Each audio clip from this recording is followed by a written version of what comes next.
please welcome the 2024 OFC General Co-Chairs, Roland Reif, Dimitra Semyonidou, and Chris Fluja.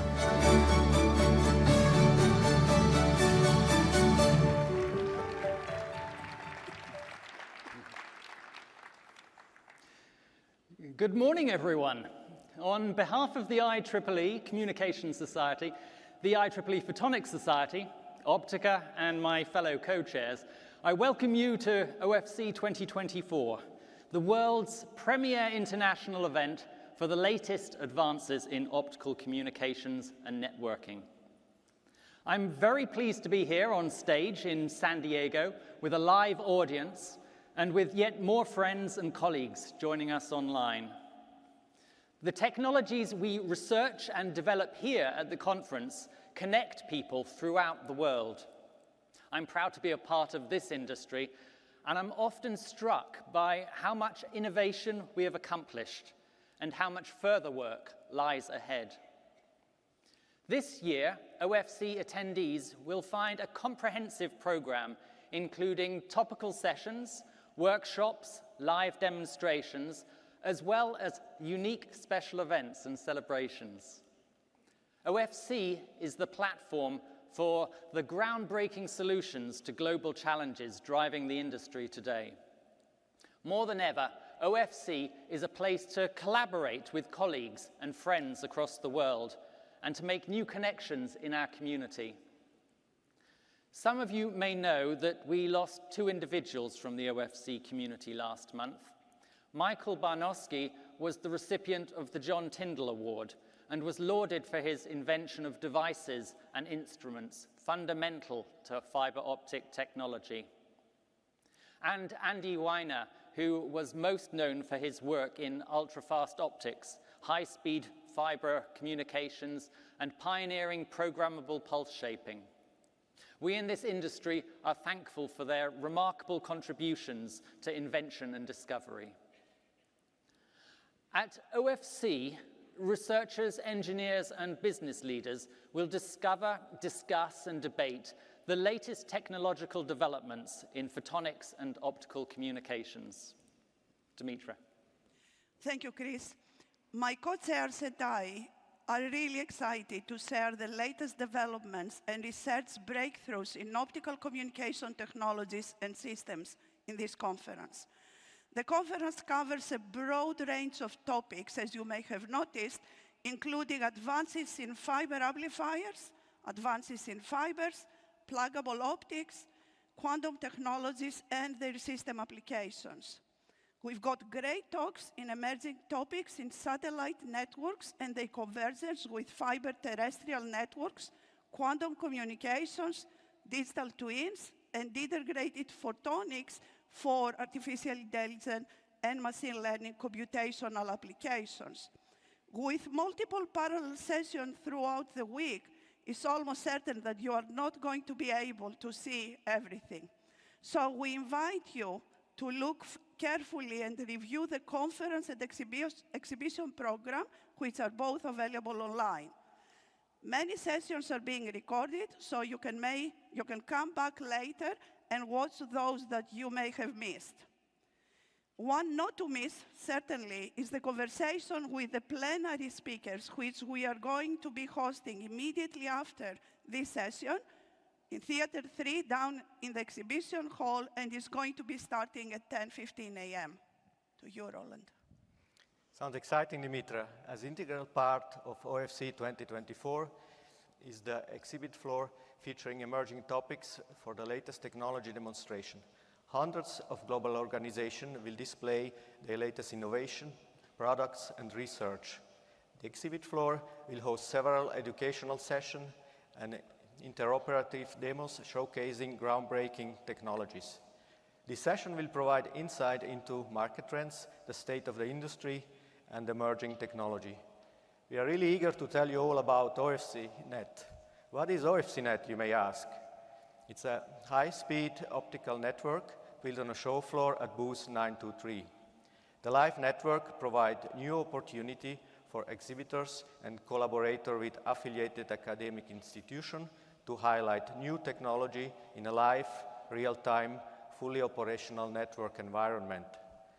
Exhibitors participating in OFCnet also have the opportunity to present their demonstration to an audience in a show floor theater.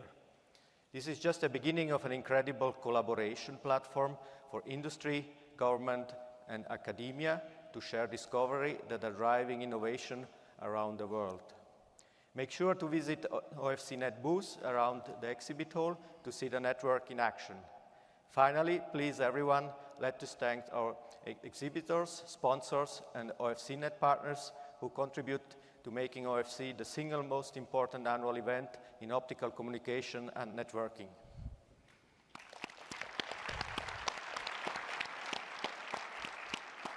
Be sure to stop by the exhibit hall, opening right after this session, and welcome again to OFC 2024.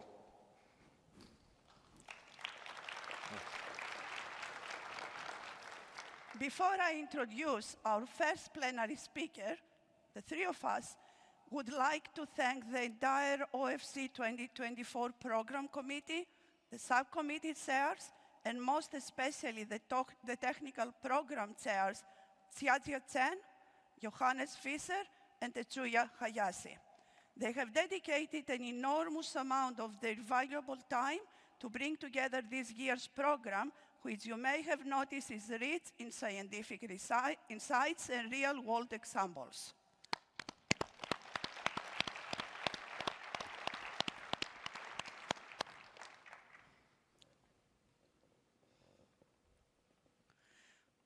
Each year, the general chairs select plenary speakers who inspire us by making great strides in science and engineering. People who are driving breakthrough innovations for a better future. Today, we are incredibly proud to offer you three outstanding speakers, starting with Anita Doller. Anita is Chief Executive Officer of the Next Generation Mobile Network Alliance, or NGMN, as is actually well recognized within our sector.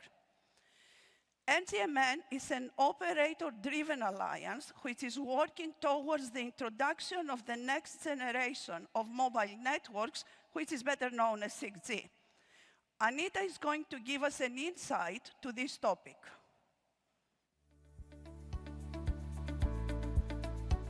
NGMN is the one true platform, operator-driven platform, where we come together to shape the future of our industry and how we can basically make sure that there is only one standard going forward, which has been the big success of the mobile industry, starting with GSM all the way through 5G, and we want to repeat that success with 6G. Now really seeing the importance of some of the work that has been done in the last year, especially on the 6G, the future of the networks, the segregation, but also on the Cloud Manifesto. So we realized that it is important to make common understanding and common requirement at initial stage for new technology.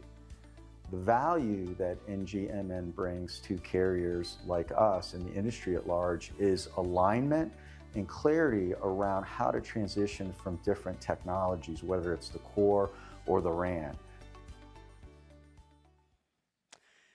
We are really honored to have Anita with us. She brings a wealth of international experience across multiple business sectors, including senior leadership roles within the mobile network operators, technology vendors, and consulting firms.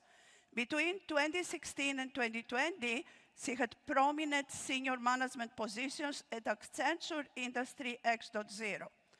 Prior to her tenure at Accenture, Anita spent 16 years with the Vodafone Group. Even earlier than that in her career, she worked with E+ and Philips, among other notable organizations. Anita holds a degree in telecommunications engineering and has earned an executive MBA degree. She's passionate about leading technological innovation for a better society with a steadfast commitment to the telecommunication industry and our research institutions. Today, Anita is going to be speaking about our path to 6G. Please join me in welcoming Anita Doller.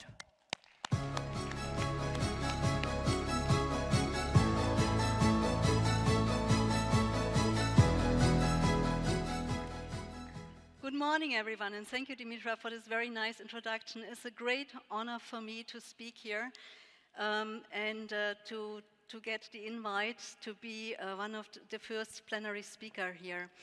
Now, the topic is the path to 6G, and you probably ask yourself, what exactly is 6G about, and what do we mean when we speak about 6G? The reality is, we cannot really tell it right now. We are still at the start of the development of the next generation. There are debates whether the name 6G is actually an appropriate name, so whether we still need to give the next generations a G name, but somehow we need to call it, right? And one thing is for sure, and it's clear, that there is always innovation, and the technology innovation will not stop. The industry right now is having quite some challenges, and I'm sure I'm not telling you big news, that first of all, there is the danger that we face a fragmentation. The success of our industry is based on interoperability, on economies of scale, which actually are facilitated by global standards. So that's one part. The second part is that with 5G, we had quite some hard lessons learned here. Many operators, many regions still have not really fully deployed 5G. 5G is not even fully standardized yet. We decided, for whatever reason, it's history now. There was, for sure, a good reason to do that. But we decided to start, for instance, the rollouts with a so-called non-standalone 5G by using the 4G core. So, long story short, we still need to learn what 5G actually will be able to truly deliver. And this is why we say that we are at a very early start of 6G. I would like to quickly introduce NGMN, because maybe not everyone is aware of the Alliance and what we are doing. The Alliance is a global operator-driven alliance. It was funded by global mobile network operators already almost 18 years ago. NGMN was vital in defining requirements for 4G, for 5G, and we are, of course, dedicated to do the same on a global scale going forward for the next generation. What does it mean we are operator-driven? Operators are full members of NGMN. We have currently 25 operators, and for me it's important. I saw that at some point I was introduced to be German. Yes, we are registered in Germany, but it's really important that we are a global organization. So we have members from North America through Europe to Asia and also Africa. The second membership level are vendors, software companies, consulting companies, system integrators. And the third level are research institutes. So we have, all in all, more than 80 companies collaborating on what we call the industry's biggest challenges, but also opportunities right now in the industry.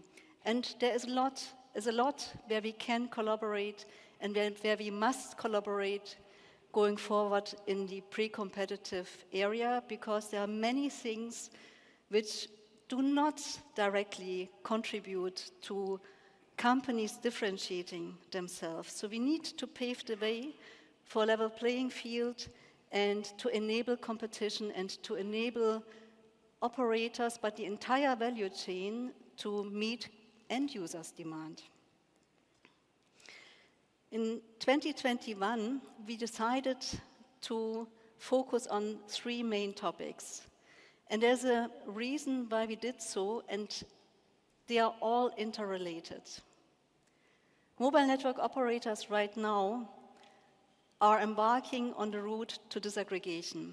So this is tackling the radio access network. It is through the core network and transport. In all different areas of the network, we are working on disaggregation.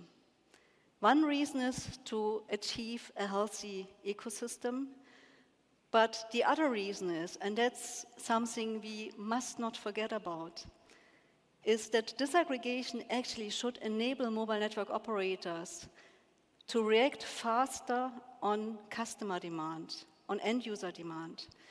With 5G, already a flexible architecture was and is introduced, and just to mention network slicing, and going forward, it will be even more important to be able to meet customer demand faster and with a higher flexibility. What does this mean for mobile network operators? They still need to operate other generations. And the operation of networks is becoming increasingly complex. And the other big challenge, and I believe that everyone in the entire value chain is currently facing this, is how can we attract the right talent?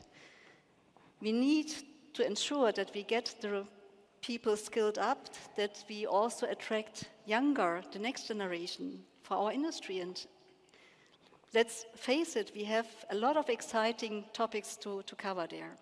The second big topic is, we call it green future networks, but in fact it is sustainability. Network energy efficiency is a big topic. So of course it was also driven by the situation in some geo-regions by heavily increased energy prices. But in general, going forward, our industry needs to cope with more and more connected devices, with increasing demand, human-to-human communications, but also machine-to-human communications, machine-to-machine communications. I by purpose did not include any figures here, but I think everyone knows that the demand with regards to the number of connected devices, the throughput, latency, will increase even more. And we need to really leapfrog. We need to have a big innovation when it comes to energy efficiency. That's our strong belief. But it's not only energy efficiency, it's also how do we contribute to the reduction of carbon footprint on our globe. Yes, we enable other industries. That's true, but also we need, of course, to ensure that our own industry is contributing to lowering the carbon footprint by having more and more increased demand when it comes to number of connected devices and throughput and latency requirements. This demands that we work also with other industries. So to gather end-user demands, so we cooperate, for instance, not only with other alliances like the GSMA or TM Forum or TIP, we also cooperate with the 5G ASEA alliance, because it is extremely important that we start discussing at a very early stage what actually is the end-user demand. And we believe that with 5G, maybe we did not really get this right. It was probably too much technology-driven. So all this is contributing to 6G.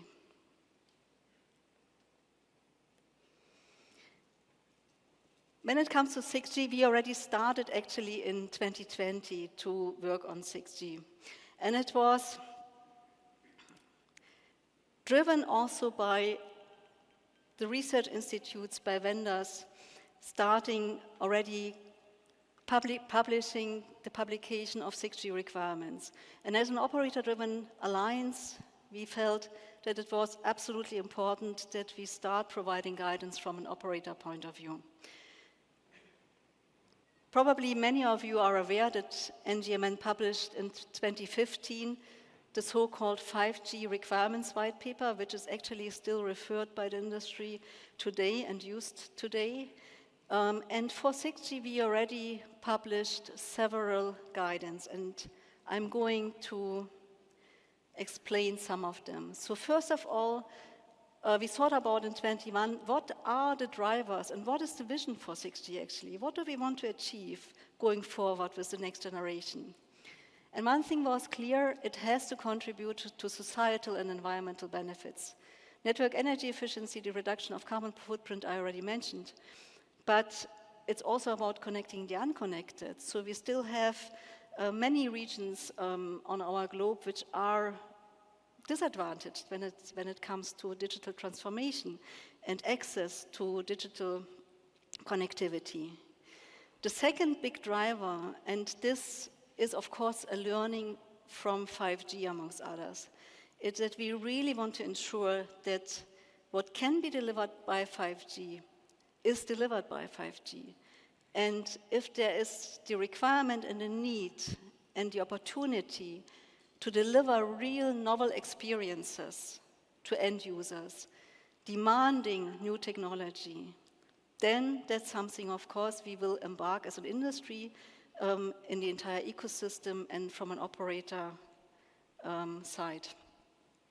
The third driver is probably not very surprising. Being an operator-driven organization, the operational necessities are also very important. So what is really needed to meet end-user demand from an operator point of view, from a network operation point of view? That's the third driver and needs to be considered, in our opinion, going forward by developing the next generation. When it comes to use cases, end of 21, beginning of 22, we had more than 40 companies collaborating in NGMN, contributing to almost 50 use cases. And the project team analyzed them with regards to what actually would be the difference to 5G. It contains a very first analysis with regards to what technology is needed to develop, to deliver those use cases. Can it be delivered by 5G already? And some of the use cases you see here for sure can be delivered by 5G. But we don't really know to what extent and if every single feature and every single requirement can be delivered. We also decided by purpose to not deliver an end-to-end requirements document at this stage containing KPI figures, because we believe that actually you first need to see what 5G can deliver, but also personally I liked, for instance, some work which was introduced already, I think 2 years ago by the Technical University of Dresden, working with neurosciences, analyzing what actually is needed when it comes to latency by a human being. Which KPIs does a human being still recognize, and what contributes to the differentiation of service experience? And I think all those working across different industries and not only with the automotive industry, with the Industry 4.0 folks, but also with normal end users and human beings to understand what actually are they interested in, what is delivering additional value to them. And last but not least, what are they ready to pay for? Yeah, so as an industry alliance, we are working in a pre-competitive environment, so we are not discussing business cases, but we need to ensure that the preconditions are delivered for companies to differentiate and to deliver real added value to their end users, being it B2B or B2C. So the project team here came up with a classification, 4 classes: enhanced human communication, enhanced machine communication, enabling services, and network evolution. And you see here some really advanced use case ideas like intelligent interaction, sharing of sensations, skills, and thoughts. So the future is definitely exciting. But also on the other side, capabilities contributing to the network's evolution. In end of 21, 22, already we discussed artificial intelligence as a service. Today, of course, with the latest developments of Gen AI, the situation becomes even more urgent by including and covering any requirements, but also levering artificial intelligence for network automation. Coverage expansion is another big topic, and energy efficiency I already mentioned. So when preparing the speech for today, we thought about, okay, what actually are use cases we can take as examples when it comes to 6G? And one use case is going forward with 6G, the joint sensing and communication. So comparing it with the classical IoT deployments, probably there will be a contribution also with regards to reducing improving the battery lifetimes. When it comes to energy efficiency, there is still some work to do with regards to analyzing it. But the technology itself, combining sensing and communication, is one of the contributing technologies to the next generation. The other use case is how to use artificial intelligence for network automation. So that's what we are doing today in many networks. We are moving towards autonomous networks. Typically, machine learning algorithms are used to be able to predict maintenance cycles for fraud detection and to improve security, to detect security breaches early enough. Going forward, it will not only be part of network automation, artificial intelligence. The networks themselves, they need to enable other use cases based on Gen AI. So the network needs to be dimensioned for an increasing pool of data, speed, how to analyze such data, and also how to transport those data. And I think this is something the community which get together here, so you, of course, will contribute when it comes to speed, energy efficiency, and other KPIs which are important to deliver towards the objectives. We also cooperate, of course, with ITU-R mainly. IMT 2020, I assume I don't need to repeat the use cases which were developed there. ITU-R works now already on the vision, so IMT 2030. We analyzed the IMT 2030 vision, we compared it with NGMN's statements, and we are largely aligned there. What you see here, so those are the blue features, it's also referring to AI and communication, ubiquitous connectivity, and integrated sensing and communication. Going one step back again, where are we with regards to 5G deployments? Yeah, so ITU-R, for instance, will also analyze new use cases going forward. We will do the same. But when it comes to 5G deployments, and I took here figures the GSMA published this year, we have 5G deployments in more than 100 countries.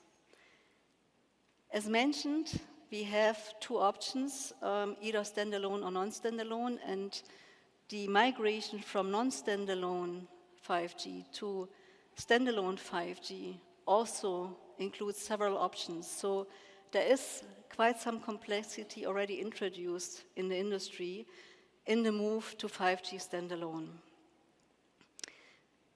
Almost 120 operators currently have deployed 5G non-standalone solutions, and almost 50 already have 5G standalone in their networks. Release 18 from 3GPP is expected soon, and for sure we will have some additional learnings going forward. Moving forward to the requirements of NGMN, and typically all our projects work with the entire value chain. So every company in NGMN, being at a research institute, being at a vendor, consulting firm, system integrator, or operator, typically work together. Yeah. And 6G requirements and design considerations was also delivered by the entire value chain in NGMN. So what is clear, and where I think we have a common agreement, is that we need to have a paradigm change when it comes to development of the next generation. The investment capabilities of operators differ across the regions, so of course we have differing strategies, being it in North America, Europe, Africa, or Asia, and also it depends on a specific country.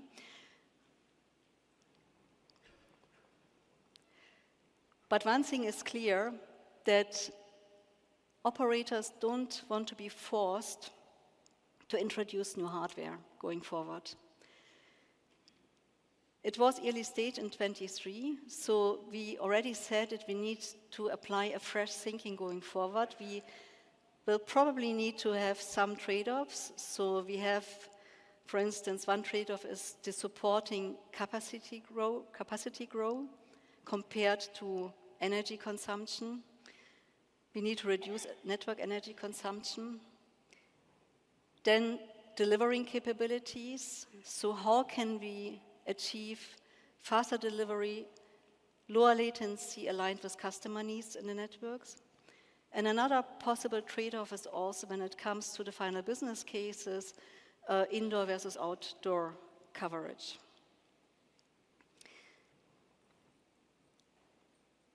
We cannot repeat often enough that the development of technology needs to be customer-driven.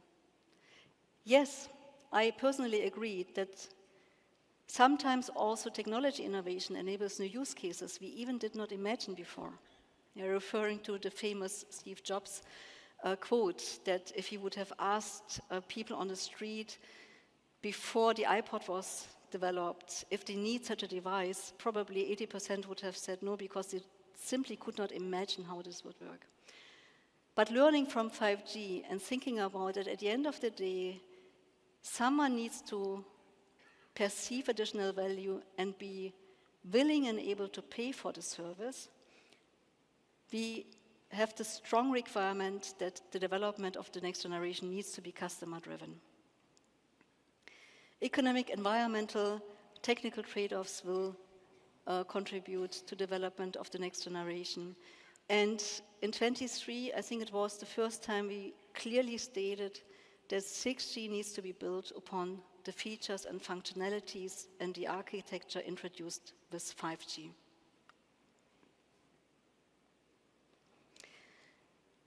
In autumn 23, our board of directors decided to develop and to publish an operator statement on 6G. This is a pure operator viewpoint. Yes, we consulted, of course, with the entire membership, but it's one of the few contributions of NGMN which reflect an operator view. So the first overarching statement is that 6G should be a graceful evolution of communication networks from 5G onwards. The second one is that 6G has to provide opportunities to support innovation and new services. I already mentioned this requirement several times today. Then operational priorities. So network simplification, absolute energy reduction, and automated and proactive operations will be vital going forward. We cannot go forward by introducing an additional complexity in our networks. We already have too much complexity in operating mobile networks. In NGMN, we do not specifically cover spectrum because we don't duplicate what other organizations are doing. But issuing an operator view, of course, we had to mention spectrum. It was even before WRC 23. And the main requirement is that the existing IMT spectrum is essential. And we issued a call that the frequencies between 6 and 15 gigahertz need to be licensed also for IMT. So the outcome of W3C 23 is kind of aligned with this requirement. The main guiding principles are we need to avoid fragmentation. We need to achieve harmonized global standards for 6G. There should be no intrinsic need for a hardware refresh. I often received the question after the presentation in other conferences, what does it mean? Does it mean that operators do not want to introduce any new hardware? Of course, it doesn't mean that operators are completely against the introduction of new hardware. But any introduction of new hardware needs to be justified either by energy efficiency gains and or by really contributing to novel end-user experiences or by, for instance, simplifying network operations. So there has to be a reason why to invest in new hardware, and it needs to, of course, pay off at some point. Networks already today start to be software-driven. And this is also why I mentioned it at the very start of the presentation. We do have the discussion, do we still need to go from one generation to the next generation? It should be more an evolution. Innovation should be introduced by software. And of course, hardware upgrades probably are needed when it comes to capacity and performance. But moving to cloud-native solutions, for instance, we already paved the way today for such an environment. We do not want to have any degraded performance for 5G, and in fact, the other requirement is that it should be backwards compatible. And last but absolutely not least, we need to put a great deal on a robust resilience. We also do have a security competence team, and the team also already delivered the first guidance for 6G. We are moving towards the quantum era, so quantum communication, but also when it comes to quantum encryption, quantum safe networks, and privacy, so data privacy, trustworthiness are topics where we need to really have a focus on moving forward to the development of the next generation. Just checking the time. Sorry. I would like to also mention that with the move to software-driven networks, moving to cloud-native networks, the operator community actually right now faces a lot of challenges when it comes to interoperability. And also in autumn 23, in addition to the 6G position statement, we also published a so-called cloud-native manifesto. Because what we need to achieve is that we don't spend too much time and too much resources, OPEX, CAPEX, and efforts on an individual base as companies on topics which are actually not differentiating ourselves. So there is an agreement that going forward, we also need to achieve a better interoperability for cloud-native solutions. And one area where we are also currently working on is, together with other alliances and organizations, how can we achieve an industry-wide, meaningful test and certification process for cloud-native solutions with all the virtualized functions and software-driven networks. Going forward, we are now focusing on 3GPP, so SA1. Standardization will start at some point, and we will continue to provide guidance on a step-by-step basis, actually. So again, we are not going to produce an end-to-end comprehensive requirements document for 6G at one point in 2024.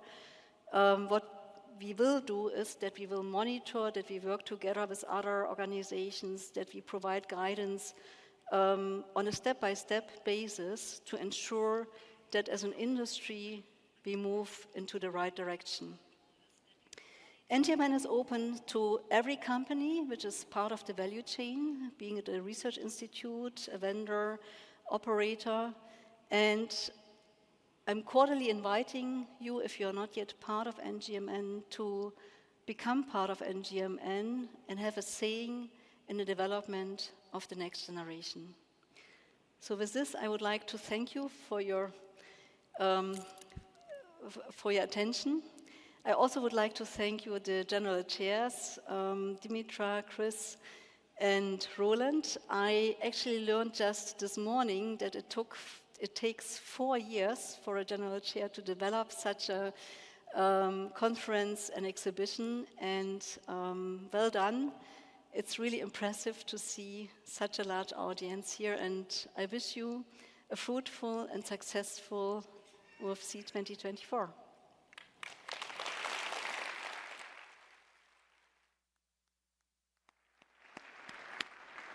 Thank you, Anita.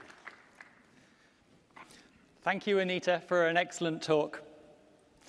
Innovation in the mobile industry is something we have all experienced.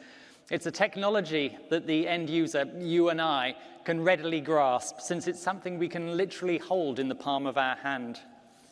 The role that optical communications will play in 6G networks is less easily discernible. And I'm very thankful that Anita has been able to share the importance in ensuring resilience, flexibility, and energy efficiency. Our next plenary speaker is Inda Mohan Monga, well known in our community as Inda. He is the director of Berkeley's Labs Scientific Network Division and executive director of Energy Sciences Network, ESNet, the Department of Energy's high-performance network user facility.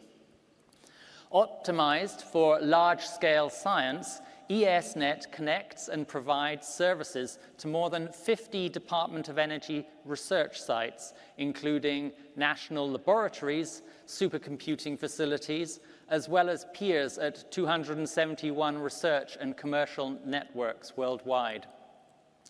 In addition to managing ESNet, Inda works to advance the science of networking for collaborative and distributed research applications by contributing to ongoing research projects, including quantum networking. Today, he will discuss networking alchemy, transforming science through connectivity. Please join me in welcoming Inda.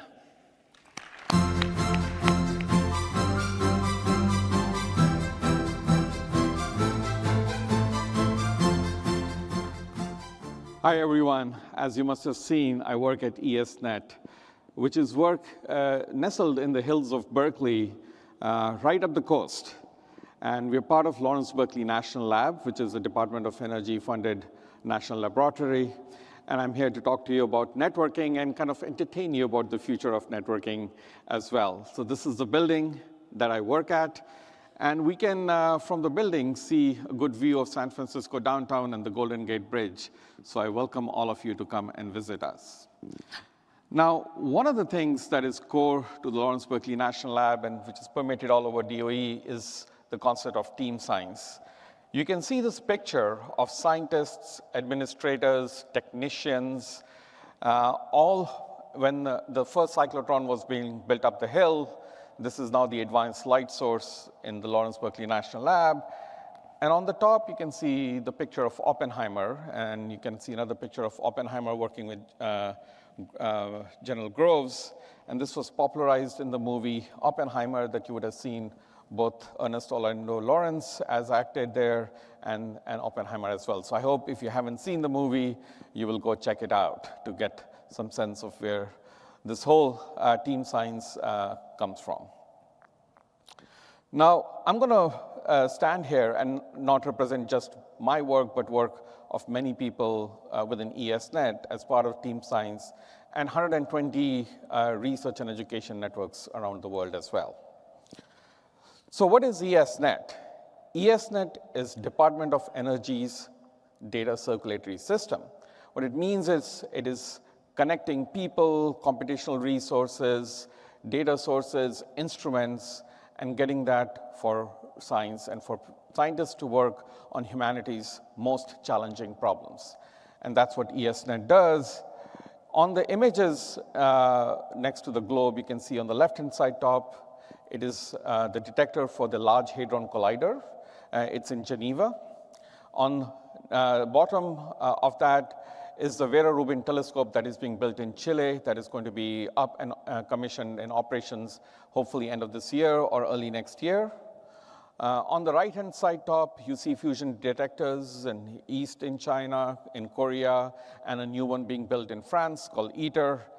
And on the bottom of that is a place, South Pole, where they are planning to build a telescope to see the cosmic microwave radiation, which is go back to the early times of the Big Bang and see actually how the universe was formed. So in order to tackle all these mysteries, data is needed, and ESNet is the network that brings the data to the scientists within the US. Now, ESNet was formed in 1986 with a merger of the Magnetic Fusion Energy Network and the High Energy Physics Network, HEPNet and MFENet. And we, at that time, took a bet on some of the new protocols that were coming out, which led to the internet as you know today, TCP/IP.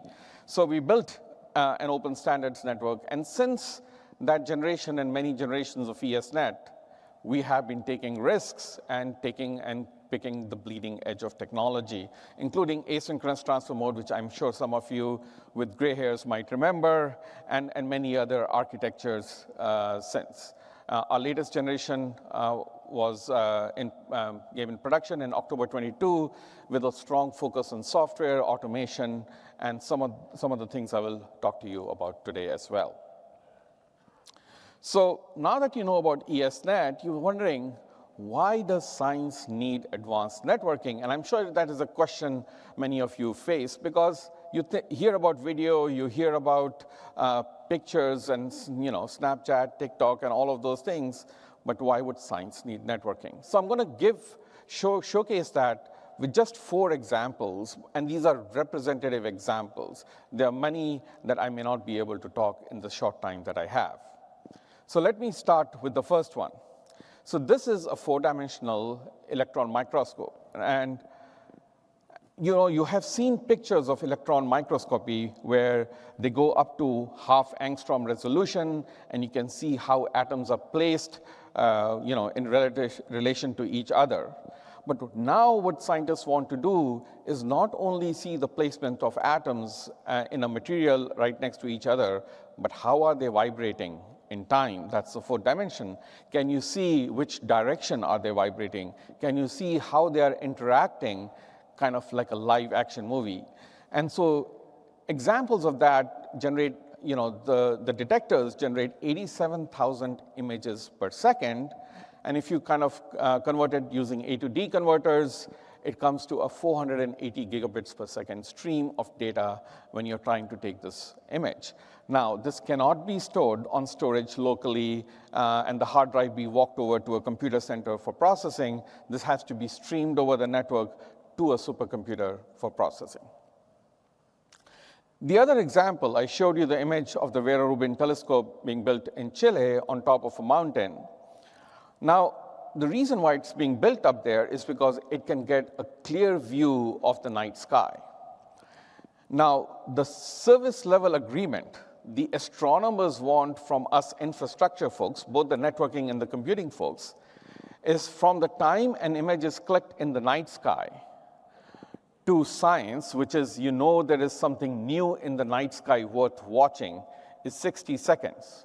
So you have to imagine that the time budget for the CCD to take an image, store it to disk, encrypt it, and send it across multiple research and education networks from Chile, through Miami, through ESNet, to SLAC at Stanford, which is the US data facility, is just 7 seconds.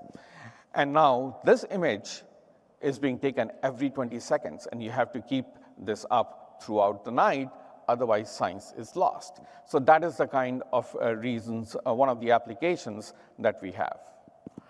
Now, I talked about the Large Hadron Collider, and there is a picture of data and data sizes from a researcher that was published in a paper in 2022. And you can see on the right-hand side is the representation of the data coming from the Large Hadron Collider.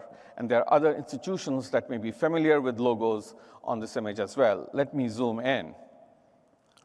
So if you can see, in 2018, around 400 petabytes of data per year were being generated as part of this experiment. And if you see on the right-hand side top, if you did not throw most of the data from the detector away, that is done in something called trigger farms. They only keep the interesting data and they throw most of it away. You would have 40,000 exabytes of data coming from the detector. So if a country said, I want all the raw data because I want to build a new trigger farm, that's the kind of data rates you would have to do. Now, this instrument is being upgraded, and this picture shows 2026, but the date is now 2029, given some slips. So in 2029, the high luminosity LHC, or high luminosity Large Hadron Collider, will have 10x more data coming from that. And you can see from the numbers here, around 2,000 petabytes a year that has to be transported over networks to physics and to computation for analysis. And this discovery from these quadrillions of collisions that are happening in the Large Hadron Collider lead to Nobel Prizes and discovery of new particles like the Higgs boson. The last example is about a self-driving field lab. You can see this image of a Colorado mountain with two ESNet folks. Kate is actually in the audience today, and a scientist. And they're standing on a platform where they have deployed 4G and 5G citizens band radio, CBRS service, to collect data in real time from the sensors deployed on the mountainside and using Starlink low Earth orbiting observational satellites to move the data back in real time to the Lawrence Berkeley National Lab. Now, this kind of networking for remote field science is needed in order to study the Earth's response to the changing climate. You cannot do that only in urban centers where such kind of ubiquitous connectivity is enabled.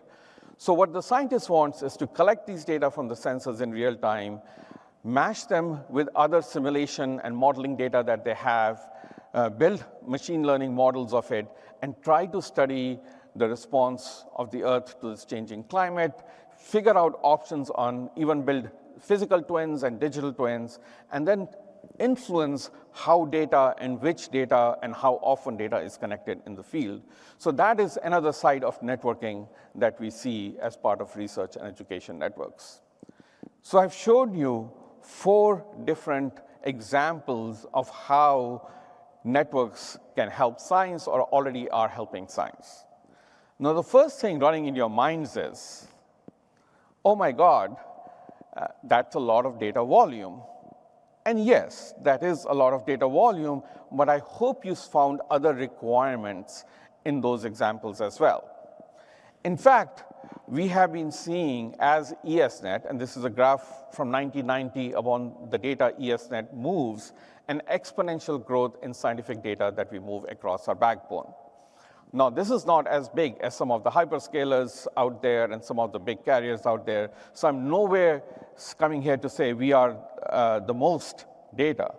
But it is amazing to see how much data does science actually use, and it is growing at an exponential rate. So this graph shows we moved around 1.7 exabytes of data in just the last year.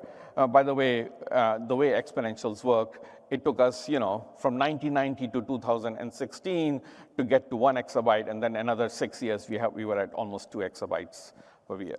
But this problem, I think, is a solved problem. You guys are building the gear, the equipment, the capability to move data at high rates. And we actually are very thankful to all of you, and we use your equipment in order to move the data. But what I'm here talking about is what is popularly known as user experience, or what is the science workflow experience. And with this, I'm going to talk about networking as we see in the future, and I'm going to be taking some leaps of faith as well. So the 4 examples you saw, each represent a different data pattern. For example, the image electron microscopy picture was what we call a time-sensitive pattern. Data needs to be streamed for analysis. A quick analysis tells the researcher whether material is placed right, are they getting the right science out of it. So that is what we call the time-sensitive pattern. The one studying sensors in the field, collecting data from different sensors, from simulation, modeling, integrating them, is called a data integration intensive pattern. You need multiple data sources with different metadata to actually get pushed together to actually produce the science. And then instruments that you spend 10 to 15 years and billions of dollars building, and that runs for 10 to 15 years is the long-term campaign problem or the pattern which we see from a telescope or a Large Hadron Collider. So this is kind of the 3 buckets of science workflows if you want to simplify all the different science that we are faced with. So how do you actually improve the experience? Now, before I talk about that, let me talk about you as humans and what your experience is. And I'm sure all of you landed up in San Diego, pulled up the image of downtown on your maps, and you could see what the traffic was. You could see there was congestion, it's peak traffic time. You ordered an Uber, you knew the Uber was 600 feet away and it would come to you in a minute. And you could sit down and plan that if you wanted to go from here to, say, UCSD, when should you leave to have least amount of traffic? Should you leave at 10 a.m., 10:15 a.m., or 10:28 a.m. in order to get the least amount of traffic?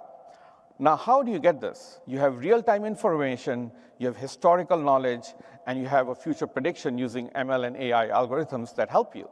There is dynamic rerouting. If there is a crash, it tells you what route to take. There is congestion notification. You get to know when the traffic ahead of you has reduced from 6 minutes of delay to 4 minutes of delay. You have predictable arrival, and you have future planning. Now, the fun part is that you experience that yourself day in and day out, but networks and applications do not have that. And the question I ask you is why? You do not have predictable quality of experience, which is what you need for scientific networking. So you don't have any real-time per-flow data capability that is available to the application. There are no deterministic services, and you actually start the data flow and say, hope for the best, hope it gets there in time. And if the networks are not congested enough, you hope it'll be reasonable time. And I think most of you do experience that with the applications that you use. But what you need is real-time per flow data. You could actually begin to predict within a range when things would happen. And if you had deterministic network services combined with real-time data, you could actually time it like the trains in Japan, where you can go from one port to another. You know exactly when the train is arriving. You know any time where it is at in the path, and you know when it will reach in a more predictable format. So how do we go from opaque black box, best effort delivery, to transparent, interactive, guaranteed delivery of packets like you deal with yourselves and going from one place to another, day in and day out? When you order Ubers at airports or you take flights, you get very predictable quality of experience. So we are working on something like that. It is called a sense orchestrator that interacts with science workflow agents and opens an intent-based API that can ask such questions. What is possible? What is recommended? What is the status of the transfer? Where did it go wrong?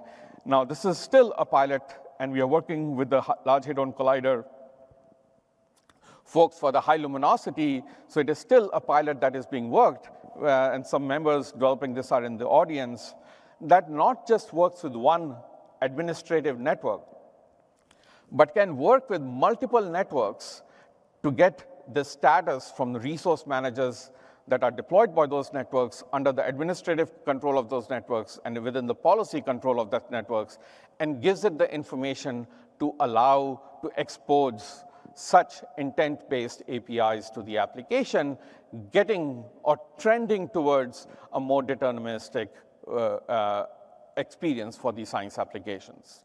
This is work in progress. Now, the question then comes is, how do I get this real-time information from the network? And that is kind of a field I'm, as an analogy, talking network genomics. you know, there are 8 billion humans.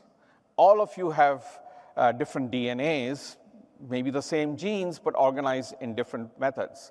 Similarly, in the network, there are billions and billions of flows, all with different patterns and all happening slightly differently, even though they are all TCP/IP packets. So what we have developed is something using our SmartNIC technology that is open source, so you can go search it and download it. And what we have built on top of that is something called a packet sequencer, a way for us to look at what is happening in the network. And these are simple servers with some FPGAs and code that are deployed across the whole perimeter, and that allows us to get very high fidelity network measurement. So it's a programmable system that can look at all packets going in and out of the network and not just sampling or aggregation. And this is something that we have deployed as part of the ESNet 6 network that I just talked to you about in October 2022. Now let me tell you some of the information, just a preview of what information you're getting. So I'm going to talk about internet background radiation. What is background radiation? These are single packets that are probing the network, trying to understand what's out there. Now, with this system, we can get a good sense of what the background radiation for ESNet looks like. So I know you can see this very busy picture, and I'm sure some people with sharp eyes have already figured everything out, but let me zoom in to provide you a little bit more details. So you can see who is probing, which network are the probes coming from, and how many IP addresses are being used to probe the network. You can see what they are probing, what destination IP addresses they are probing, and which sites do those IP addresses belong to on our backbone. Now, this is something that is possible because you're looking at all packets and not sampling data, because this is not possible with sampled NetFlow or SFlow or those kind of systems.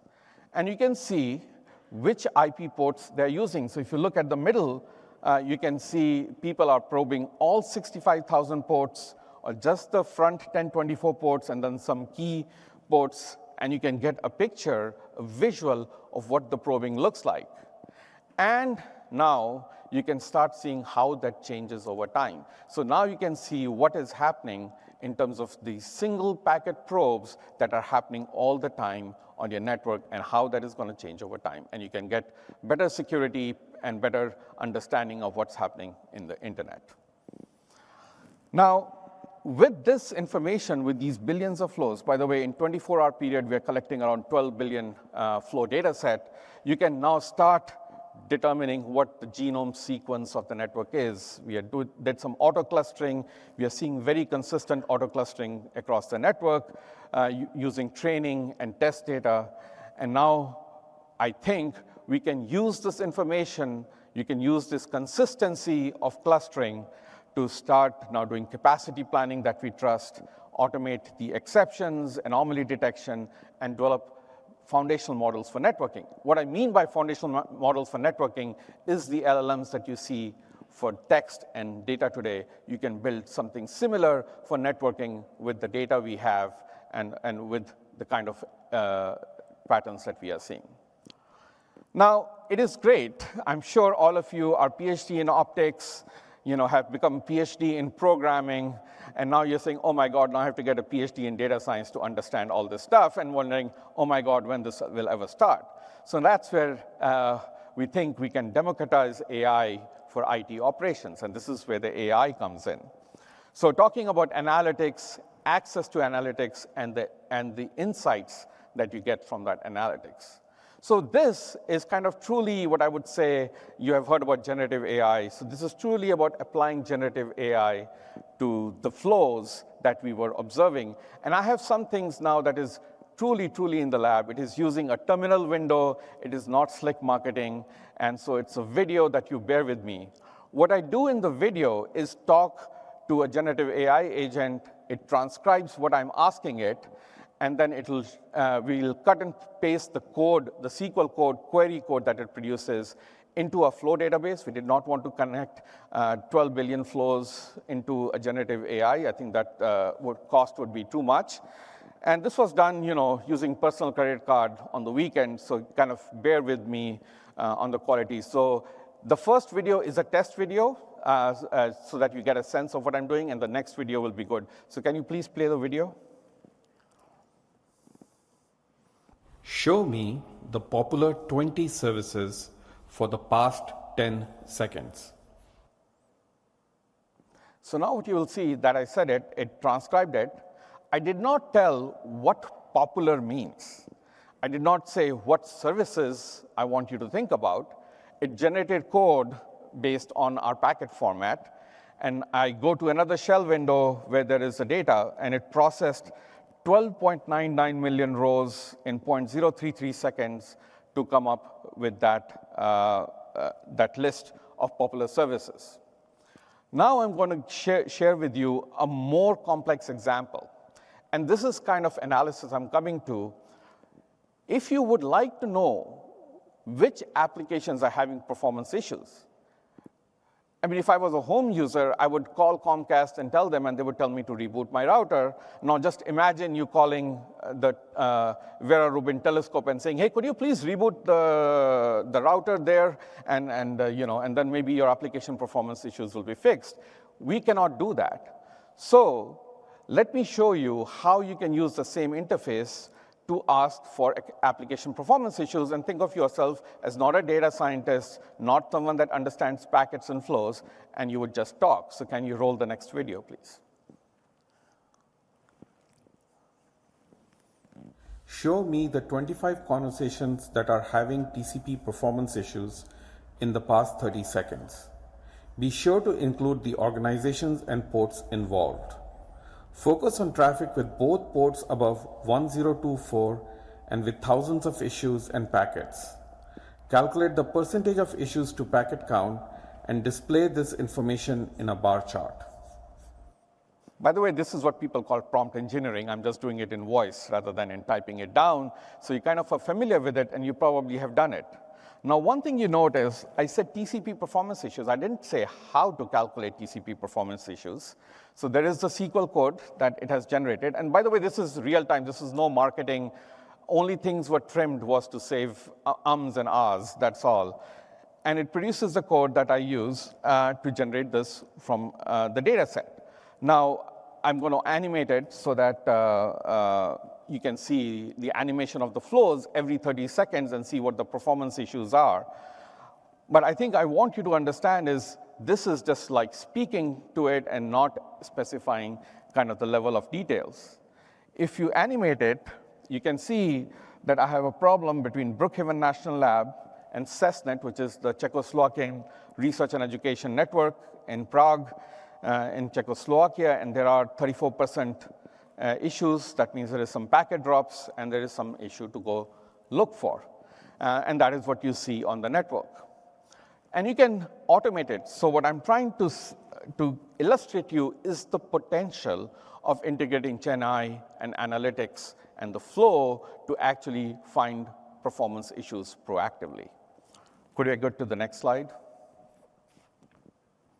So I'm sure there are some skeptics there saying, oh, this is all a hand-waving show. It's like a magic show. But I want to show with you the words that I spoke on the left-hand side and the SQL code that was generated, and you can see the correlation. So having TCP performance issues translated into TCP loss events and TCP retransmission events and a combination of that. Great. It also find limited to 25 based on show me top 25 conversations, percentage of issues to packet count. It calculated the percentage as well as generated a bar chart. So that is the power. And I'm just illustrating what's possible. I'm not saying this is something you go deploy in your network tomorrow. But this is what democratization of AI is possible. Now I'm going to move into quantum and quantum networks. And that is a hot topic as well. So let me talk to you a little bit about quantum. It is a worldwide race. You can see the amount of investments that have been done in quantum. And this has nothing to do with how much money the companies like IBM, Google, Amazon are investing in quantum. This is just public funding that is available in public ways. There are strategy documents and roadmaps. So I was a co-chair of the roadmap building a nationwide quantum internet that was done just before the pandemic in February 2020. There's a strategic vision for America's quantum networking that was published, and I think one of the authors is in the audience as well. So why do we want to explore quantum networking? I think all of you are saying, hey, classical networks can do a whole lot. You just showed us what it can do, so why invest in it? The most advanced solutions, and some being deployed and advertised by the carriers here, is the quantum secure communications. It's about securing digital communications using quantum technologies. Quantum sensing and metrology shows a lot of promise, and there is a lot of research going on how you can use that to detect phenomena that are harder to detect using classical sensors. But what I'm more interested and passionate about is to prove distributed quantum computing can add more value than a single quantum computer, and that is the focus for the work I'm doing on quantum networking. I'm going to go through a few basics because I'm not sure if all of you are familiar with the quantum mechanics basics, and show how that helps build and what are the challenges. It's not just not help, but they're unique features, but also challenges as well. So let's talk about the three features. Digital bits are 0 or a 1, and it is deterministically so. The qubit, or the quantum bit, is actually a superposition of states between 0 and 1. Now, I put the Schrodinger's cat, because I think some of you are familiar with dead or alive. Quite laughingly, I think Einstein and Schrodinger were not trying to prove quantum theory. They were trying to show how ridiculous it was when they came up with that analogy. But it is a great way to explain the superposition between dead and alive, between 0 and 1, so you can understand it. The no cloning, you cannot make a copy. You can copy digital bits, and you can transmit them. But in a qubit, you cannot make a copy, a perfect copy, and transmit it. So that is what is used in security and secure applications most of the time. And then entanglement. Entanglement, two particles are entangled. It's called spooky action at a distance by Einstein. It means even if you take the two entangled atoms apart, they're non-local, you measure one of them, you can deterministically know the state of the other one, no matter how far they are. It's called supercorrelation. This is another feature of quantum mechanics that is used, and that will be used in quantum communication. So when it comes to quantum networking, what are the basic elements of that? There is a quantum node. In our case, that's a quantum computer, because we're trying to look at distributed quantum computing. And that has matter qubits. Matter qubits means trapped ions, quantum dots, superconducting qubits. And that matter qubits, they don't move. They are stationary. So the only way that we can take that information, entangle it, and move it across to another place is through photons. And that is something this community is completely familiar with. So photon qubits move, whether they move in fiber or they move in free space, whichever medium that you may choose, but they move. But the issue is you can't move a single photon for a long distance before it loses, it's lost, or decoherence, and you cannot keep those properties. So how do you actually do that? You need something called a quantum repeater, and this is a grand challenge the entire worldwide race is all about, is building this quantum repeater so that you can actually repeat or take this and move it, the information over longer and longer distances over the quantum channel so that you can entangle multiple stationary qubits or matter qubits using photons. So I will give you a notion of this architecture. Now, thankfully, it's a layered architecture. And I'm going there, a couple of skeptics in the audience, hey, that architecture won't scale. We are not trying to build it for scale at the moment. We're trying to build it to prove a concept right now. We think it can scale. So the link layer is the entanglement. It is entanglement between two nodes. So if you look at this picture, on the left-hand side is a quantum node, in the middle is a quantum repeater, on the right-hand side is a quantum node, and there is Bell state measurements that actually establish entanglement between the nodes, between the quantum node, the quantum repeater, and the quantum node 2. So once these entanglements or these links, local links are established, you can do a swapping operation or entanglement swapping in the quantum repeater node to get an end-to-end entanglement. Now that is your, kind of your network layer, so to speak. And now if you have a data qubit on the left-hand layer from your application perspective that you want to move to the right-hand layer, you use this entanglement as a resource to move that information. But based on the quantum mechanic properties that I just shared with you, the entanglement actually gets consumed when you do that teleportation operation. And that is one interesting thing about quantum networks, is you have to establish now yet another entanglement if you want to move more data. So you have to keep doing this entanglements at a constant rate, at a high rate, if you want to move data at a higher rate. So right now, I think we are at single to 100 baud modems in terms of this technology, and I'm sure at OFCnet you will be seeing demonstration of some of those technologies today. So why I'm here speaking about quantum networking is because we're building a 3-node quantum network in Berkeley Lab and UC Berkeley, one up the hill, 5-kilometer link going right next to the Cal Stadium to Campbell Hall, which is a physics building in Berkeley campus, and then connecting it to a single photon silicon source called G Center or T Centers at Corey Hall, where some of the work is going on in a lab there. Now, the difference between us and some of the other things that you've heard about, in no way do I say we are the leading physics lab in this case. We are building a network testbed and not a physics experiment. So we are applying systems engineering principles, and the people that are in the know can read the words and understand what exactly we are doing, from quantum frequency conversion to telecom frequencies to high fidelity, high rate entanglement generation, and building a modular network architecture to be able to represent the layers that you saw in the picture before. You can read more at the QuantNet paper that was part of the first workshop at ACM SIGCOMM last year, or the website quantnet.lbl.gov, or the Physics World article where this picture was taken. And you can use the QR code to get more information. So thank you.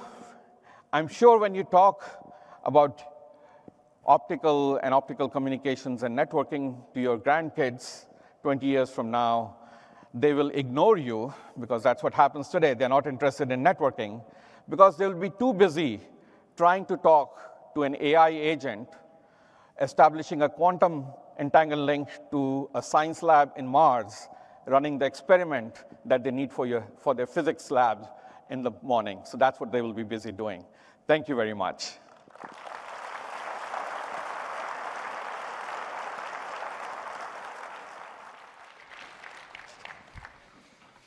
Thank you, Inder, for this wonderful talk and sharing your vision about the future of quantum computing networks.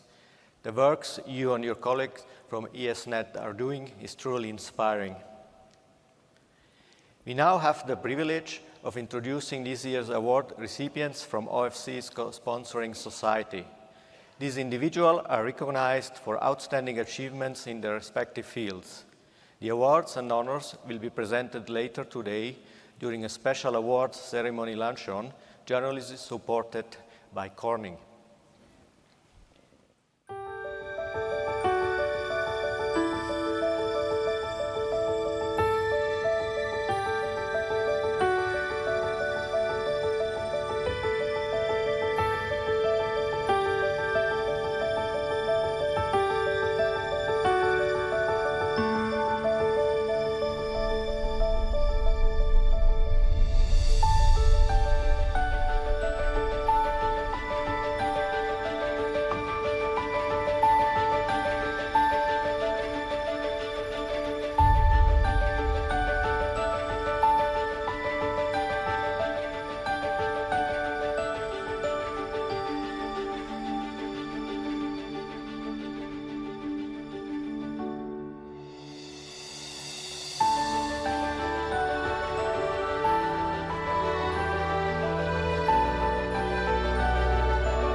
honored to have many recipients in the audience today, and I would like to ask all of today's award winners to please stand up. Please join us in congratulating all of this year's award recipients.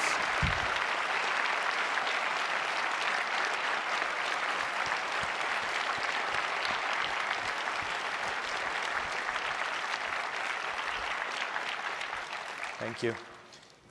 Finally, we present the winner of the John Tyndall Award, which is one of the highest honors in our community that recognizes outstanding contribution to the fiber optics technology. The award is co-sponsored by the IEEE Photonics Society, Optica, and supported by Corning.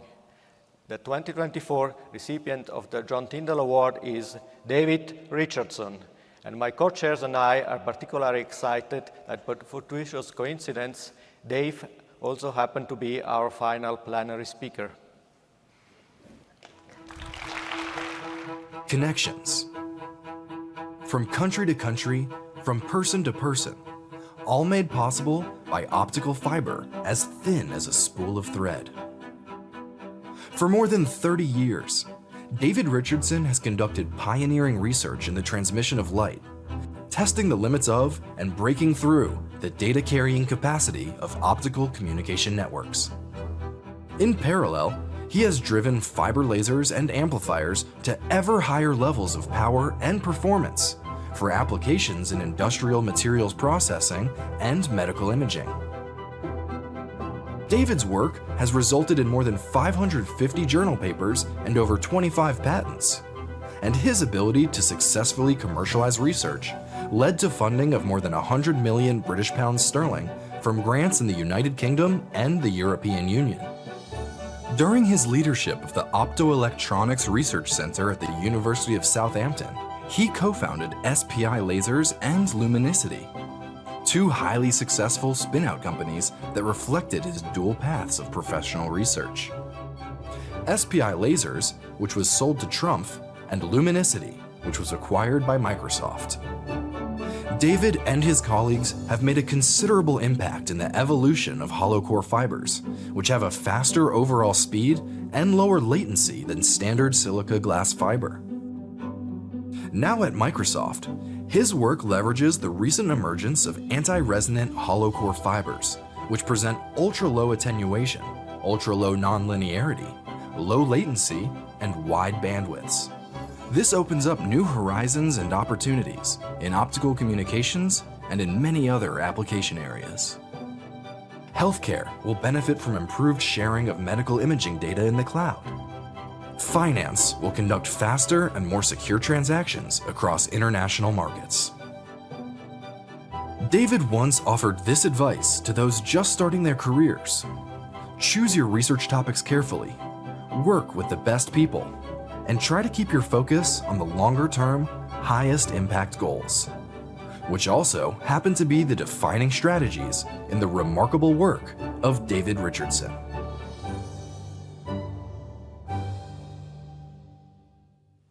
We congratulate Dave for this distinguished honor. The title of his talk today is Emerging Fiber Technology for Future Optical Networks. Please join me in welcoming Dave.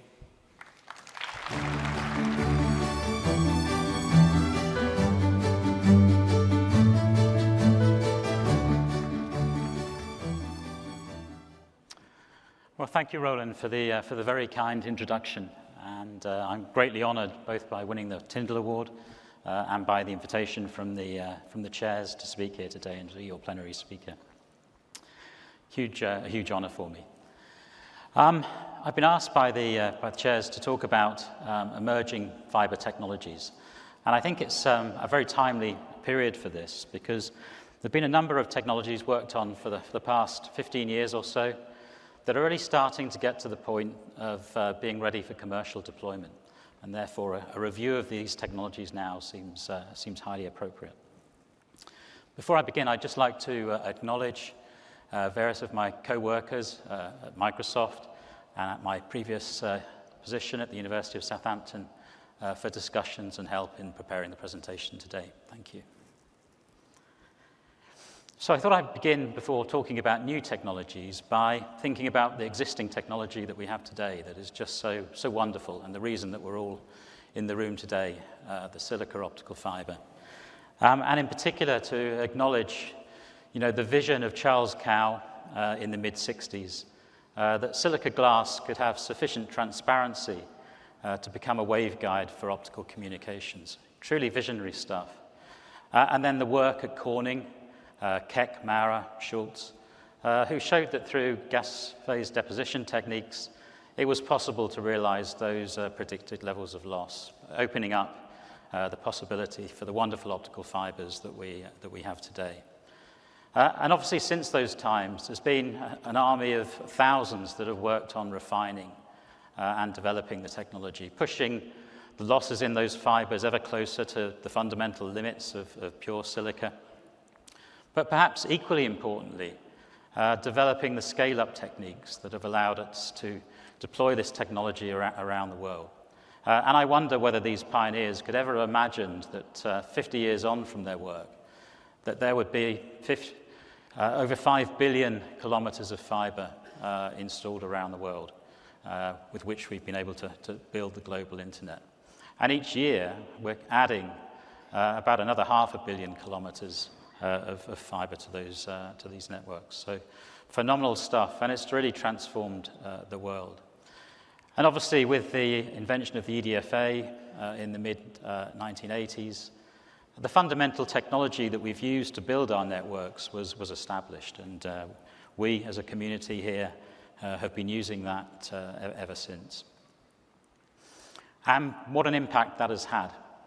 I was born in the 1960s, actually just before Charles Kao had his great vision. So I've kind of lived, if you like, the benefits of the relentless flow of innovations and applications that have been built upon optical fiber technology.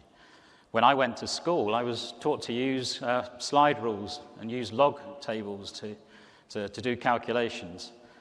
Now you look at what Inder has just shown, we have generative AI writing software that's running on global scale computers. It's the stuff of science fiction if you look back from the 1960s. One could never have imagined that. And the innovation keeps coming, and the growth keeps growing in terms of the traffic needed to support those applications. And I'm entirely sure that going forward, there'll be new applications that emerge. Obviously, the big one arrived soon after I joined Microsoft, the launch of ChatGPT.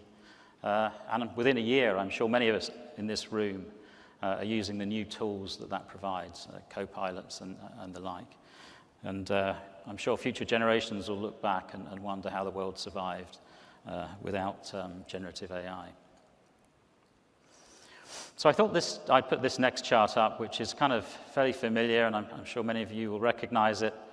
It's essentially a plot that shows the capacity that can be carried in a single optical fiber over time.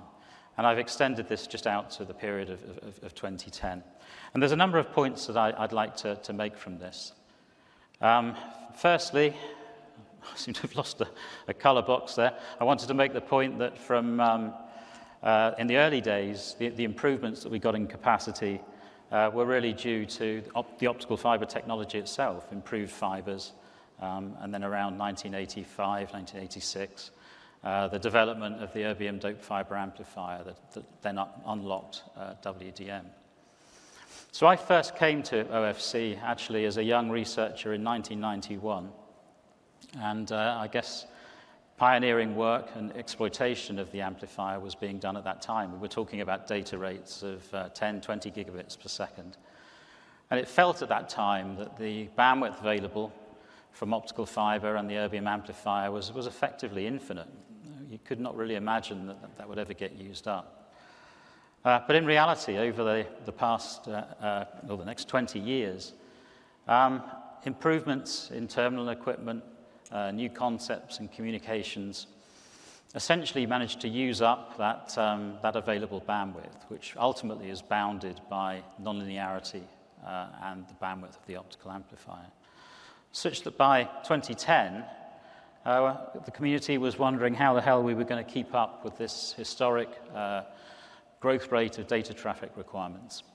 And this resulted in calls for a new period of exploration in optical fibers to look to see whether there was anything that we could do better than using just single-mode fiber and using more and more systems in parallel. So calls around the world to look at fundamental fiber research to avoid a potential future capacity crunch. But it's not all about capacity, and I'm not going to talk at length about this slide, but when you're building networks, there are many other aspects that you have to take in mind as well. Reliability, things have to work well and at all times. Power, I'll talk a little bit more about power in certain scenarios a bit later on. And then as we start to get to more real-time applications, then latency becomes a critical issue. And as we've heard from Inda, security, another growing concern within the community. And so there's a need really for new fiber solutions that can help address issues associated with these additional features and that will build upon what one can do with single-mode fiber. I'm not talking about technology that will ever displace standard solid single-mode fibers, but that can perhaps help it and enhance performance in networks under different scenarios. So I'm going to talk about a number of different technologies that were explored starting around 2010. And the first one of those is to think about using the spatial domain further. Up until that point, pretty much every other signaling dimension had been used, and the thought was we should be able to use space in a more constructive manner going forward. And there are a number of solutions that were proposed, some of them evolutionary, and some of them more revolutionary. And I summarized them in this chart here. So to the left, and this is what industry has really been adopting to date, is the concept of making thinner single-mode fibers and increasing the spatial density by reducing those outer dimensions, perhaps from 200, ultimately maybe to 165 microns, and sticking more of those fibers in ever denser cables. And now there are solutions on the market that can house around 6,000 fibers within an individual fiber, and technologies that can be used as well to splice those and interconnect those together. So that is kind of, if you like, the standard approach that is being pursued at present. But the new technologies, the new approaches, look at using the cross-section of the fiber in a slightly more refined way. And the next most logical solution is to use what's referred to as uncoupled multi-core fiber to include more cores in the cross-section of the optical fiber, such that each core is an independent channel for datacomms. And there's been a lot of work, and I'll talk about, that is looking at progressing that technology. And then perhaps more radically is the concept of using more modes within larger cores within the cross-section of the fiber, with each individual mode being a separate spatial channel. Now, in that particular instance, there's cross-coupling of power between the individual modes, and one needs to use electronic techniques to unravel that coupling of signals, and in order to retrieve information at the end of the system. And over the last 15 years, I've been staggered at the progress that has been made on each of these different technologies. And the point that we're really trying to get to with this is that by going to these higher spatial density systems, the hope is that we can get cost per bit reduction by better integrating the components and the subsystems around these fibers. So that is an integral part of the concept of space division multiplexing. Now, I borrowed this chart from Ben Putnam of NICT. I showed you cartoons before, but these are the cross-sections of various images, if you like, of fibers that have been developed over the past 10 years, looking at pushing towards petabit per second capable transmission fibers. So about 10 times the capacity of single mode fiber, that is 1 petabit per second.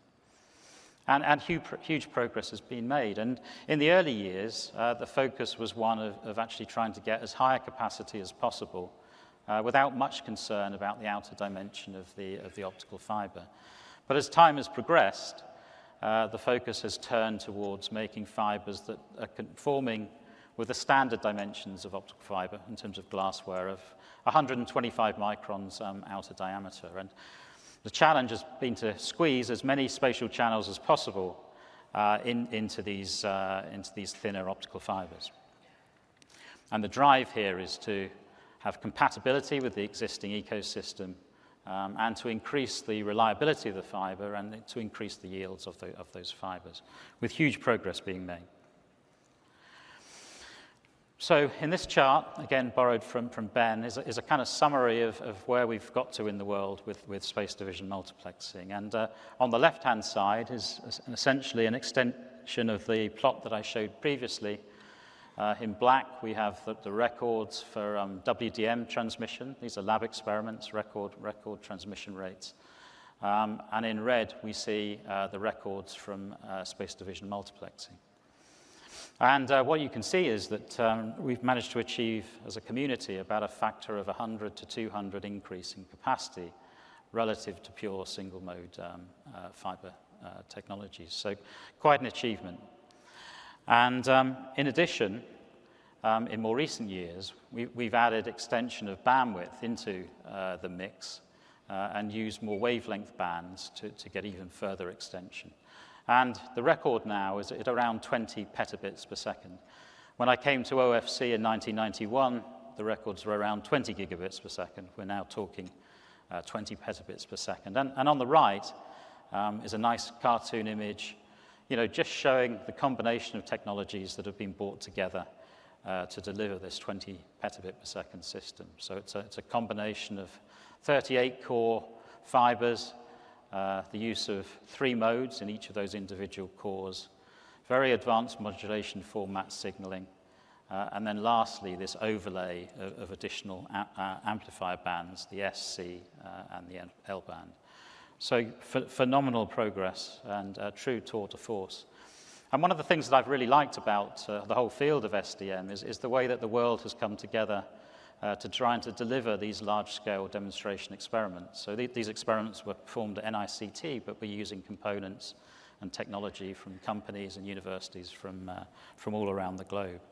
And I think as a community, we've really come together to look to see what is possible. So that really was kind of a research perspective.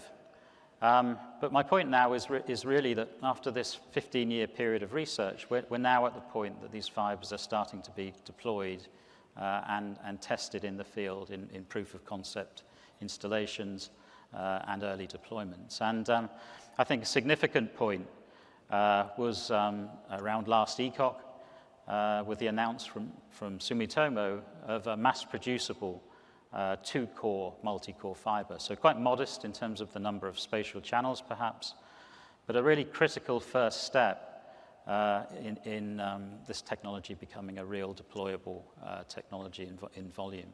And I should say that there are a number of other manufacturers around the world reporting these sorts of fibers, and with loss levels that are comparable with the loss level of the very mature single-mode solid optical fiber. So really very impressive. And then a second big announcement was the first planned deployment of 2-core multi-core fiber by Google and NEC. Again, an announcement made just before ECOC 2023. So in the next year or so, we're going to see this technology being deployed in anger and tested in anger in the real world. And there are logical next steps, moving to 4-core perhaps, that will then see further expansion, I hope, moving forward.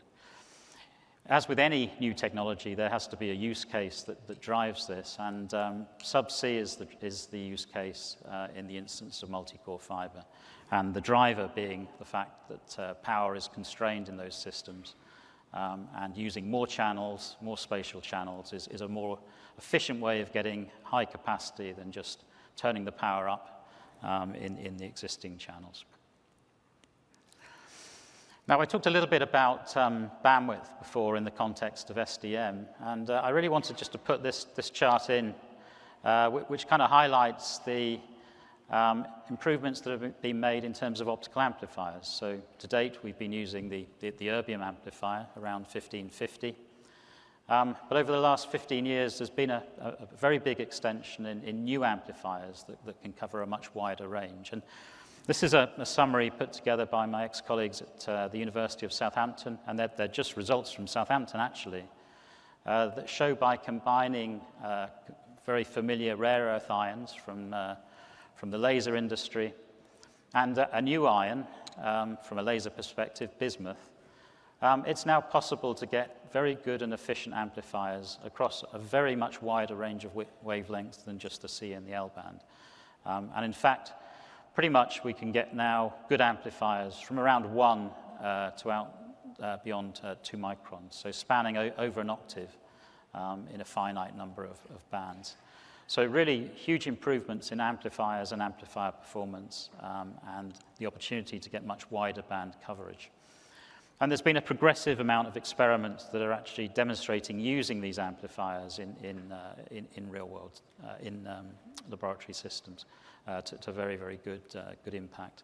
And again, commercially, bismuth amplifiers are now appearing on the market. And I believe this will be a technology that we should keep our eyes on going forward as a community, because it opens up opportunities in the O, the E band, and to longer wavelengths as well. But one of the issues with going to multiband is that as you start to use more channels, stimulated Raman scattering can actually cause energy transfer between bands, which compromises system performance and can be a real problem when operating with solid single fibers due to the nonlinear effects that occur within the transmission line. So what we really want in order to use these wideband amplifiers is a linear transmission medium without stimulated Raman scattering. And that takes me to the next topic of my talk, which is the use of hollow core optical fibers. So the idea here is that we remove the glass from the light path. The signals propagate in a void at the very center of the optical fiber. And there are 2 forms of fiber that have been worked on, the photonic bandgap fiber from the early 2000s, and more recently, a technology referred to as anti-resonant fiber. You can see that they structurally look different. The bandgap fiber has a honeycomb of nodes around a hollow core, and the anti-resonant fiber, which has an array of membranes around a hollow core. And light is guided for the avoidance of doubt in the black region of both of these fibers. So by propagating light in these hollow structures, we avoid these problematic light-glass interactions that limit some of the performance in single-mode fibers. And we have a flexible waveguide. So what are the advantages of hollow core fibers for optical communications? And they are many and varied. So the first one I'd like to point out is that light is propagating at vacuum light speed in hollow core fiber, so 50% faster speed than in single mode fiber. And that results in a 33% latency saving. And we'll see applications where that can be very useful. In addition, we have the benefit that there's no optical nonlinearity. Essentially, the light is not seeing the glass. And we have about 30 dBs less nonlinearity than in single-mode fibers. So very, very significant in terms of avoiding some of these limiting effects in single-mode fiber systems. And then we have properties such as very low and flat dispersion at any desired wavelength that we want. And we avoid things such as Rayleigh backscatter, which opens up the possibility of ultra-broadband transmission. And then the big unknown, and something that has been a driver for many of us, has been the potential for ultra-low loss, potentially below that of silica glass. Now, there have been a number of different anti-resonance structure designs put forward over the years, and I'm going to focus on only 2 of those because those essentially look to be the most promising in terms of driving losses down to ultra-low levels. And this is a plot that we produced about 2 years ago, which shows the rate of loss reduction in these hollow anti-resonant fibers over time and compares that with the loss reduction in single-mode fibers back in the early 70s. And what you can see is that we're seeing the same rate of loss reduction for anti-resonant fibers as we saw in the early days of single-mode fiber, but perhaps most critically that in DNANF, one of the more refined anti-resonance structures, we're now achieving loss values that are comparable with those of SMF-28 at 1550. And just prior to that, slightly simpler structure, the NAMF, this was the first structure to get below the 1 dB per kilometer level, which photonic bandgap fiber had got stuck at for many years. And our modeling indicated that it should be possible to go very much lower than that in loss. And the question really is, by how much and when? And I have an answer to that at the end of my talk. So this is a picture of that record low-loss DNAMF reported here in San Diego in 2022 by my colleague Francesco Pelletti, who's been the pioneer behind all of this NAMF and DNAMF technology.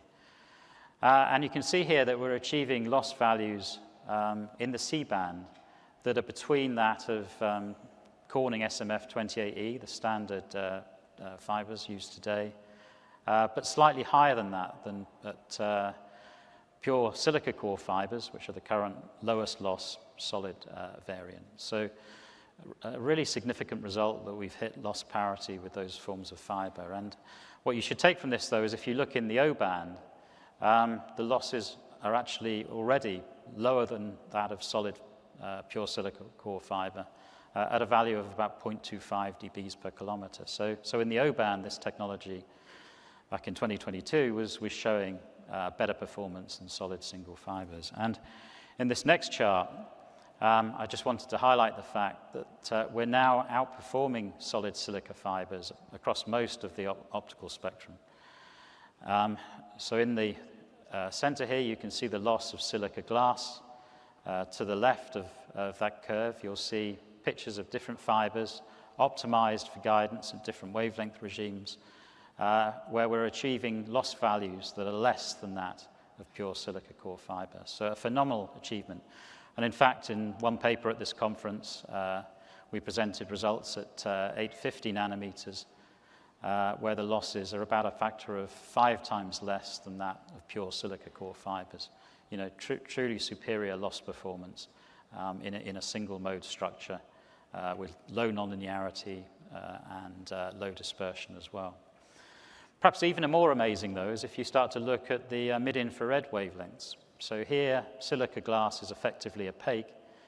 Losses are measured in the dB per millimeter level, and yet we're still able to make waveguides that guide with losses at the 0.1 dB per meter level out to wavelengths beyond 4 microns, where the glass is effectively opaque. And it just emphasizes the very, very low interaction of light with glass in these forms of structure. But it's not just a fiber, if you like, that's for use in the lab.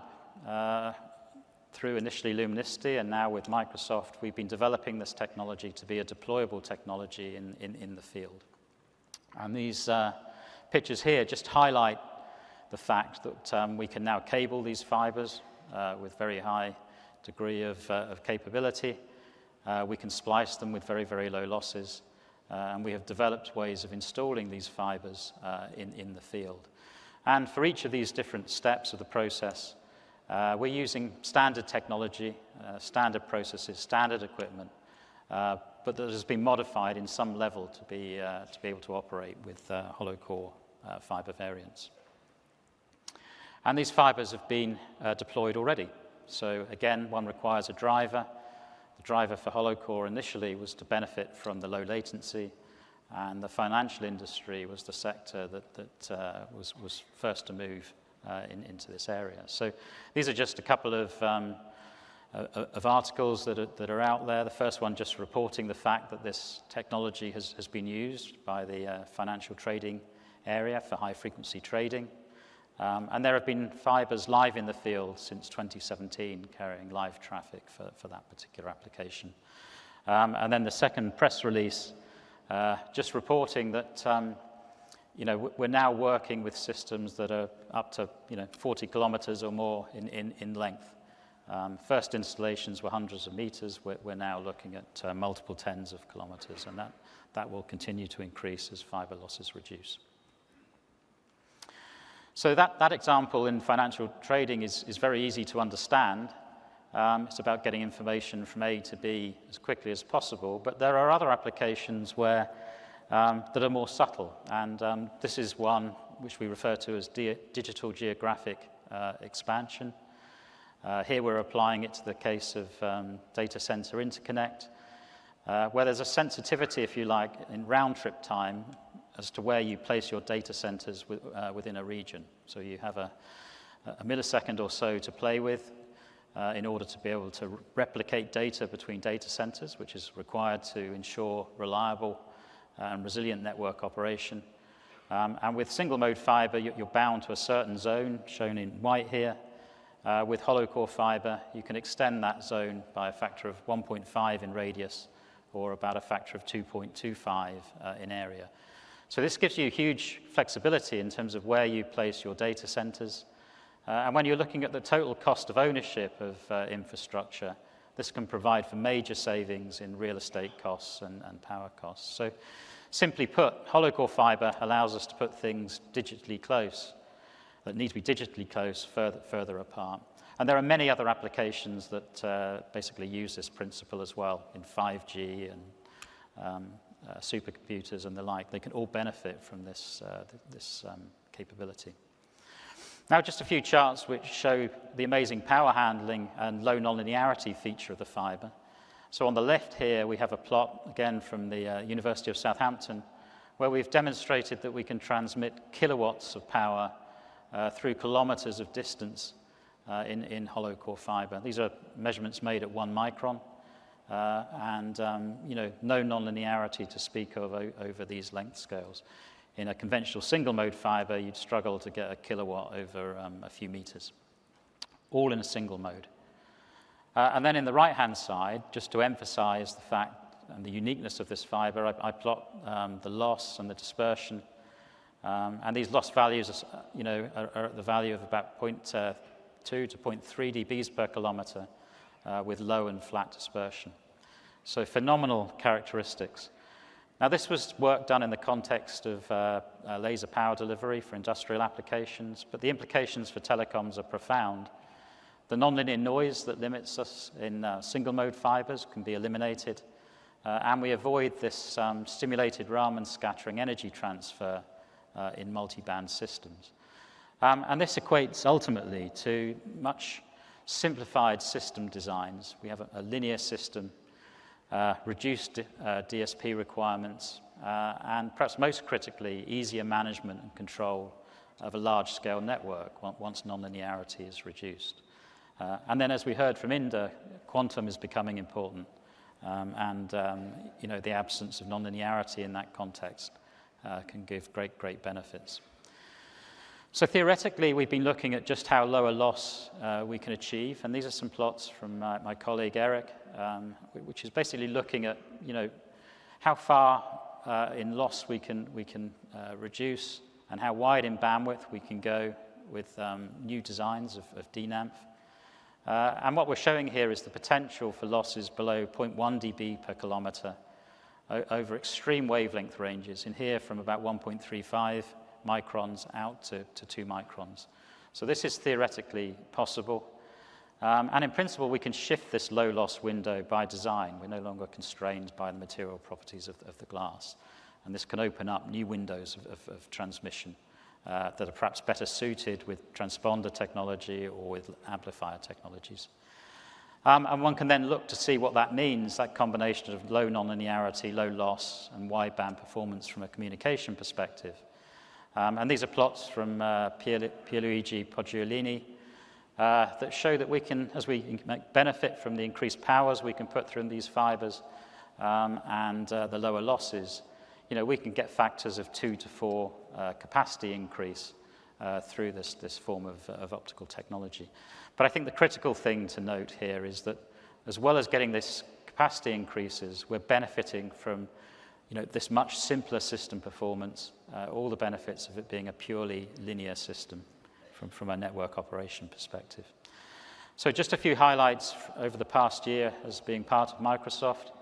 Just to announce that we've now opened the world's first dedicated hollow core manufacturing facility We've made first deployments in the Microsoft network with multiple successful proof of concept trials. And we've made significant advances both in the fiber and cable performance. And I'd really like to just announce some late breaking news. This will be presented as a post-deadline paper by my colleague Francesco Pelletti, but where we've achieved record ultra-low losses for any optical fiber of any form of less than 0.11 dBs per kilometer. So I think this is a very, very significant result in the field, and I urge you to come to the post-deadline session on Thursday to learn more of that. And with that, I'll conclude. I think there's a new generation of high spatial count fibers that are becoming available. First deployments of 2-core multi-core fiber, but huge advances in hollow core fiber technology, which I think has the potential to be disruptive in telecoms and a wide range of other applications besides. But for both of these technologies, its scale up and ecosystem are now going to be the next big challenges to overcome before we see widespread deployment of each. So we're really at a point that we're now harvesting this last 15 years of exploratory research, and I think a new era in fiber optics beckons. So thank you for your attention.